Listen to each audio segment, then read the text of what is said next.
Camp Pendleton, California, September 1967.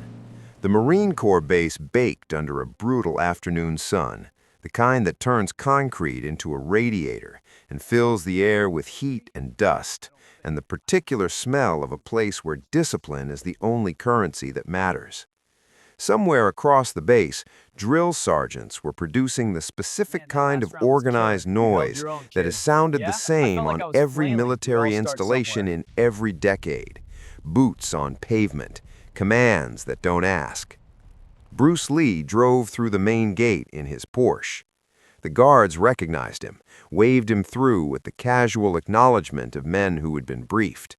He was here at the invitation of the base commander, a demonstration scheduled for the following day, a chance to show the Marines something about martial arts, build some morale, create the kind of cross-cultural exchange that looks good in reports and occasionally produces something genuinely valuable.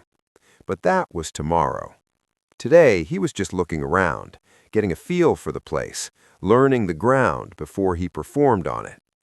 He parked near the physical training facility, large building, completely functional, no decoration, no concession to aesthetics, every square foot allocated to purpose. Inside, the gym opened up into something genuinely impressive in scale.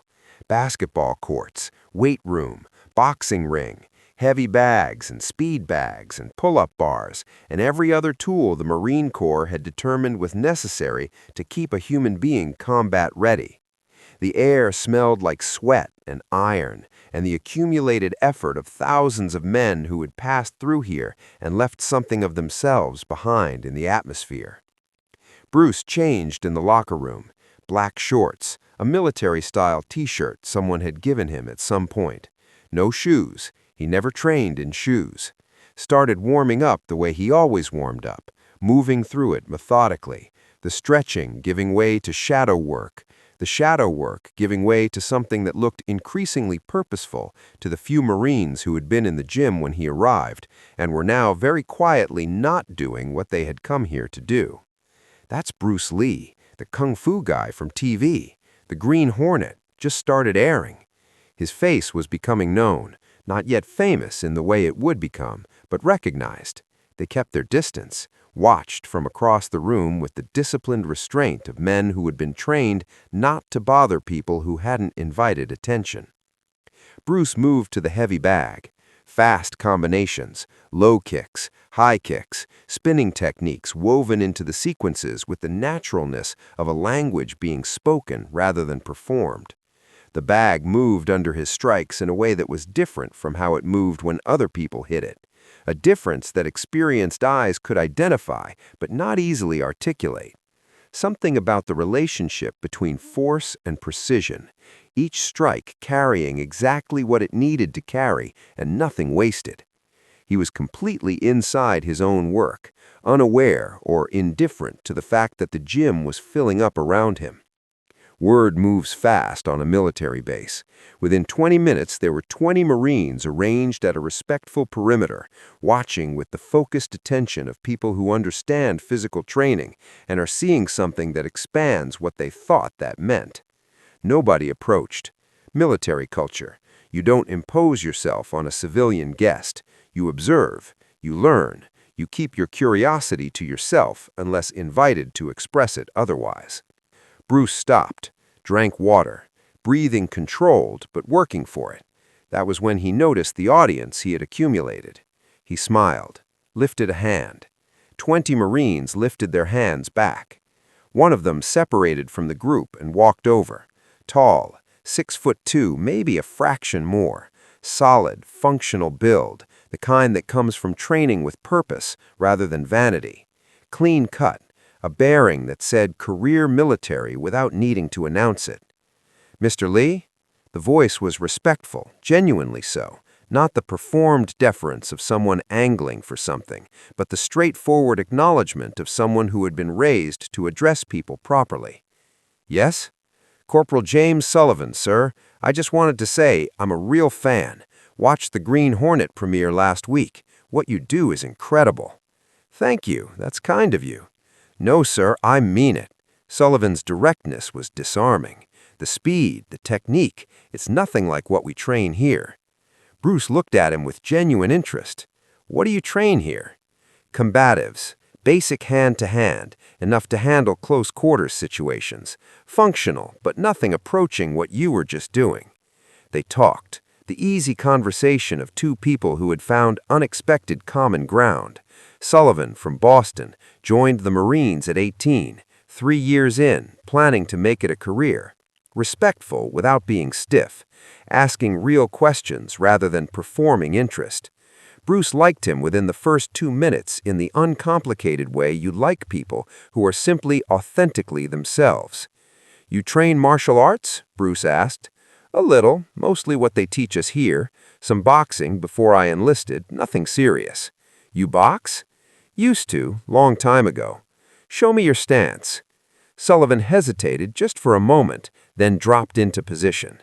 Bruce looked at it the way he looked at everything physical, not casually, with the complete technical attention of someone whose entire life had been spent learning to read bodies and movement and the stories they tell about the person inside them. The weight distribution was perfect, hands in exactly the right place, chin properly tucked, the geometry of the whole thing speaking a language that didn't come from a few casual sessions in someone's garage. That's not a little boxing, that's real boxing. Sullivan smiled, something modest in it. "I trained for a few years before the Marines, competed some." Being generous with understatement, Bruce suspected. The other Marines drifted back to their workouts. The gym absorbed them again, returning to its ordinary sounds and rhythms. It became just the two of them, sitting on the edge of the boxing ring, talking about training and philosophy and what fighting actually was when you stripped away everything it didn't need to be. Sullivan asked good questions, not the questions of a fan collecting interesting information, but the questions of a practitioner trying to understand something at a deeper level than he currently did. About Wing Chun, about Jeet Kune Do, about the principles underneath the techniques rather than the techniques themselves. Bruce found himself genuinely enjoying the conversation, the specific pleasure of talking with someone who understood enough to ask the right things. "You know," Bruce said, the playfulness that lived just underneath his seriousness finding its way to the surface, "we should test that boxing of yours." Sullivan looked at him. "Test it how?" "Hit me. Real punch. Let me see what you actually have." Sullivan laughed, the laugh of a man who's not sure if the other person is serious and is buying time while he figures it out. "I'm not going to hit you, Mr. Lee." "Why not?" "Because you're a guest here, because I respect you." "We good?" Sullivan took the extended hand and shook it with the firmness of someone who means it. "We're good." A pause, then, "That was incredible. I have never seen anyone move that fast in my life." "And I have never been hit that cleanly by a boxer," Bruce said. "You have real power, proper power, the kind that comes from understanding the mechanics, not just the intention." They sat down together on the canvas, backs against the ropes, both men touching their faces with the exploratory care of people taking stock of recent developments, both grinning in the way that people grin when something genuinely good has just happened to them, even if it hurt. "I cannot believe I just punched Bruce Lee," Sullivan said. "I cannot believe I didn't see it coming," Bruce replied. "That was a perfect shot, completely committed, nothing taken off it. You told me to throw it." "I did, and I am very glad you listened." He said it with complete sincerity. That was honest, that was real. No performance, no courtesy, no holding back for someone else's comfort. That is the only way you actually learn anything. They sat in the comfortable silence of two people who have nothing they need to prove to each other anymore.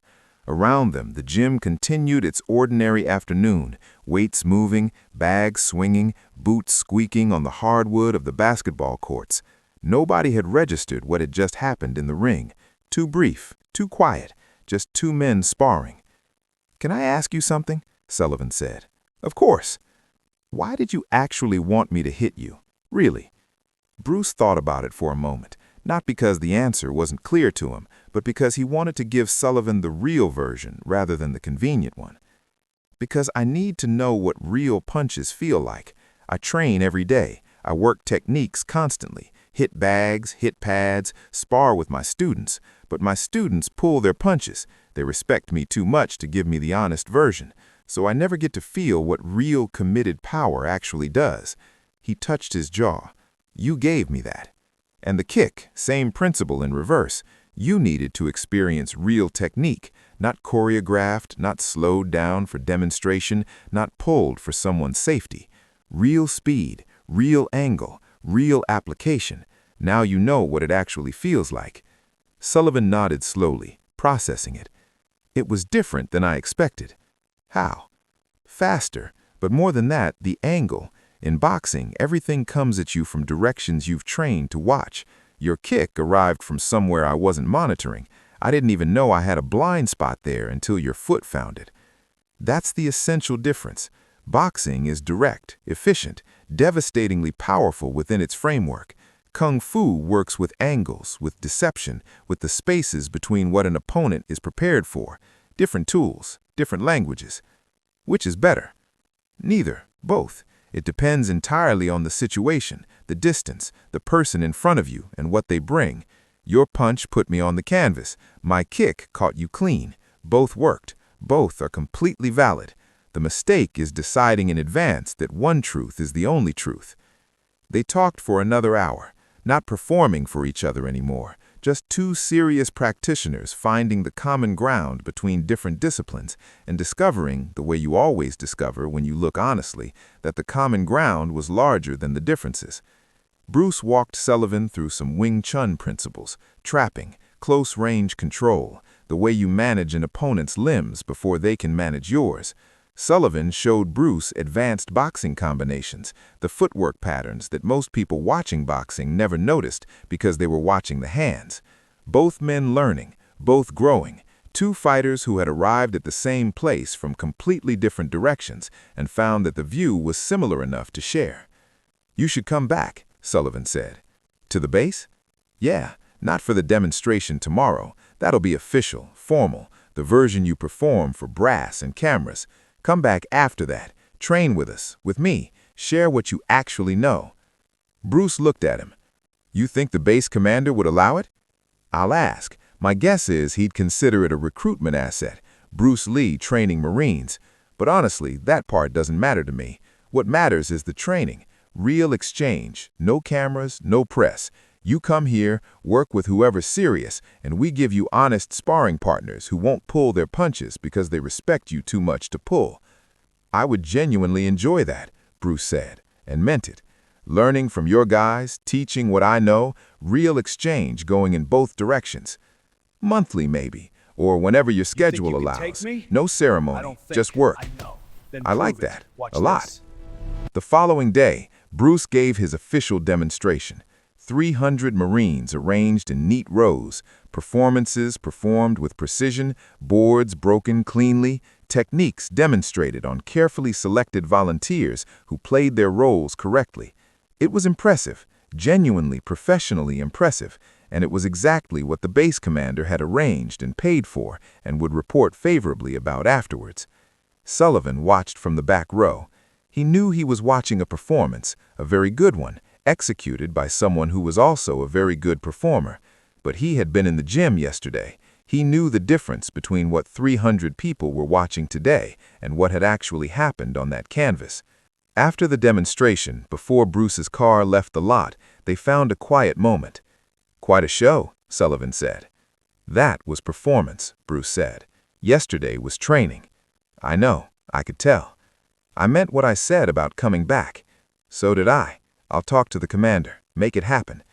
They shook hands, not the formal public handshake from the demonstration stage, the real one, the handshake between two fighters who had hit each other honestly and come away with more respect than they had arrived with.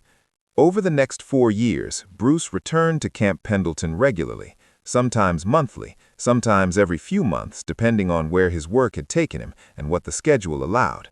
The Green Hornet ran its single season and was canceled. But Bruce was building something larger than any single television role, teaching, writing, developing the philosophy that would eventually reach the entire world. Each visit to the base brought a small group of Marines, 20 to 30 at a time, rotating through so that the knowledge spread rather than concentrated. Word moved through the Corps the way word moves through any community of serious people, honestly and fast. The sessions became something that Marines requested assignment to, that veterans of earlier sessions described to newer arrivals with the particular enthusiasm of people who had experienced something that exceeded their expectations significantly. Bruce did not perform at these sessions, did not demonstrate, taught, tested real application, demanded honest feedback, gave honest feedback in return. The Marines gave him what his regular students couldn't, sparring partners who respected him enough to hit him properly. Sullivan was there every time, Bruce's unofficial bridge between two worlds, the man who understood both the military and the martial arts well enough to translate between them. What had started on a canvas with a cross and a sidekick had become, over 4 years of shared work, a genuine friendship, the kind built from accumulated honesty rather than social convenience. Early 1970, Sullivan's enlistment was ending. The Corps had offered him what the Corps offers the people it wants to keep: promotion, re-enlistment, better pay, better posting, a clear path forward in a life he already knew and was genuinely good at. He was thinking hard about it. They were having lunch near the base, a small diner, the kind that doesn't appear in any magazine, where the coffee comes fast and nobody asks for anything except to be left alone to their meal. "What should I do?" Sullivan asked, direct, the way he did everything. "Stay in or get out?" Bruce didn't answer immediately. "What do you want to do?" "That's the problem. I'm not sure I know." Sullivan turned his coffee cup in his hands. "The Marines are all I've ever known. It's a good life, structured, clear. I understand it, and it understands me. But I keep feeling like there's something else, something I'm supposed to be doing that I haven't found yet." "Like what?" "Maybe teaching, maybe something with training, not just martial arts, but the mental side of it, the discipline, the philosophy. I watch what you do, how you take something complex and make it available to people who would never have found it otherwise. I think I could do something similar, for military people, for guys transitioning out who don't know who they are when the uniform comes off." Bruce listened the way he always listened, completely, without preparing his response when the other person was still speaking. "You could do that," he said. "You're genuinely good with people. You know how to meet them where they actually are, rather than where it would be convenient for them to be." Sullivan looked at him. "You think I should get out?" "Good teacher, patient, clear. You know how to break something complex without breaking what makes it true. That's not a common skill." "You think so?" "I know so. I've watched you work, the way you translate between boxing and kung fu for the other Marines, the way you meet people where they actually are, instead of where it would be convenient for them to be." Sullivan was quiet for a moment. "Coming from you, that means something." "I'm not being generous, I'm being accurate." Bruce set down his coffee. "If you want to get out, I will help you. Introductions, connections, work, whatever you need to land properly. If you want to stay in, that's equally valid. There is genuine honor in service, and you know that better than I do. But don't stay because leaving feels uncertain. That's not a good enough reason." Sullivan got out. Moved to Los Angeles, Bruce made the calls he had promised to make, introductions to the right people in the right rooms, the kind of quiet advocacy that doesn't announce itself but opens doors that stay closed otherwise. Sullivan's combination of Golden Gloves boxing, Marine Corps bearing, and 4 years of